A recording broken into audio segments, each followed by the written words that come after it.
One man ran 77 Hardee's restaurants, 9 states, thousands of burgers a day. And then, almost overnight, every single one of them went dark. 77 locations closed.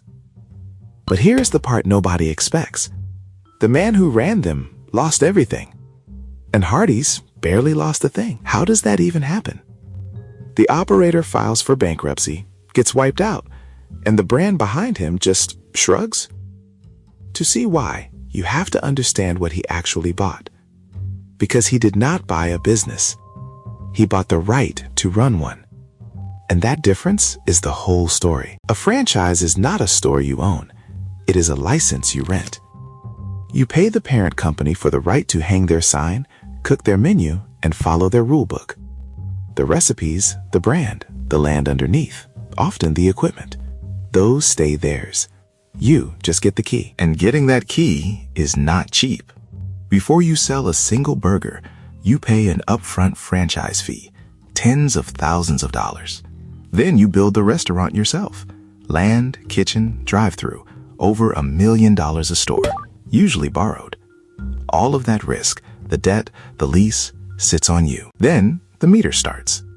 On every dollar you ring up, not every dollar of profit, every dollar of sales, the parent takes a royalty, around 5%, straight off the top.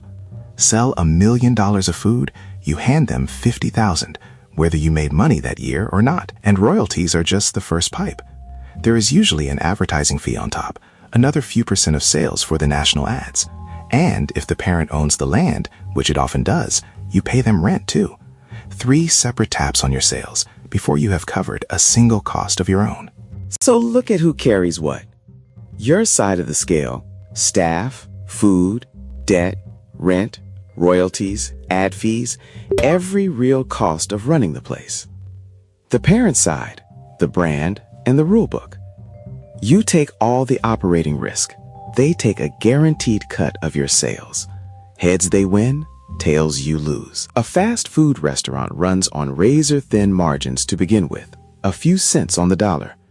Now let wages climb and beef prices jump, like they have. Your sliver of profit gets crushed. But the royalty does not shrink with it. It is a fixed % of sales. So as your costs rise, the parent's cut stays exactly the same. Now, run that math across 77 restaurants at the same time. That was the operator here, a company called Burger. 77 Hardees, 9 states. When margins are thin, scale does not save you. It multiplies the bleed. Every store that dips into the red drags on all the others, and the fees never pause. Eventually, the operator fell behind on those fees, and here is where the relationship shows its teeth. In November of 2025, the parent company, CKE, did not offer a lifeline. It sued its own franchisee for the unpaid franchise fees and obligations. The brand you paid to carry can take you to court. Months later, Burger filed for Chapter 7 bankruptcy. Not restructuring, liquidation. The whole company is sold off for parts to pay creditors, and then it is gone. All 77 restaurants closed their doors. The operator who built them, borrowed for them, and ran them walked away with essentially nothing. But the stores themselves, they did not stay dark. Hardee's reopened 25 of those exact locations, this time as company-operated restaurants. Same buildings, same kitchens, same drive-thrus, the ones the franchisee financed and built. The parent simply flipped the signs back on and kept running them, now for itself. Step back and watch the whole loop. The franchisee's money built the restaurants. The franchisee's sales paid years of fees. And when the franchisee finally broke, the restaurants, built with his money, went right back to the parent.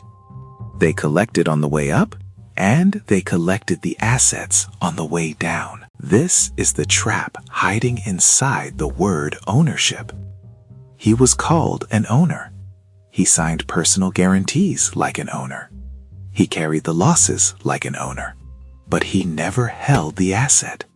He held a license, a temporary right to run someone else's store, on terms written entirely by the other side. So here is the final tally. The franchisee, 77 restaurants built, years of fees paid, and $0 left.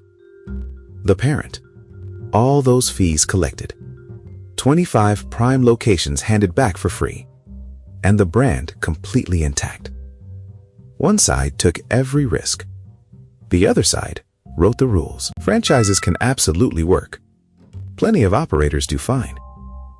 But whether you win comes down to the fine print most people skim. The royalty on sales, who owns the land, and the personal guarantee you sign. Before you buy the dream, read who actually owns the asset. This is Teardown. Subscribe, and we'll show you the next one.